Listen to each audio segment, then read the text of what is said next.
വേണ്ട പുലിമുരുകൻ്റെ സിനിമ ഉണ്ടോ? എന്താണ് സിനിമയിൽ എന്തെന്നാ കണ്ടത്?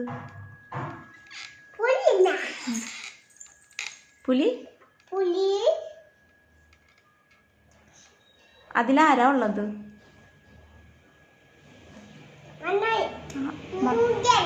ആര്?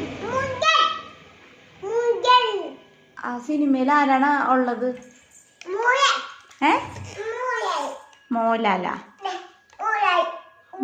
ഇങ്ങനെ കളിക്കോ മോഹൻലാല്? പുലി കടിച്ചാ മോഹൻലാലിനാ? പിന്നെ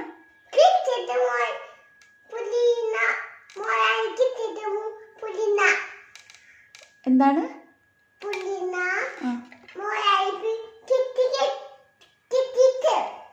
കെട്ടിയിട്ട മോഹൻലാലിനെ?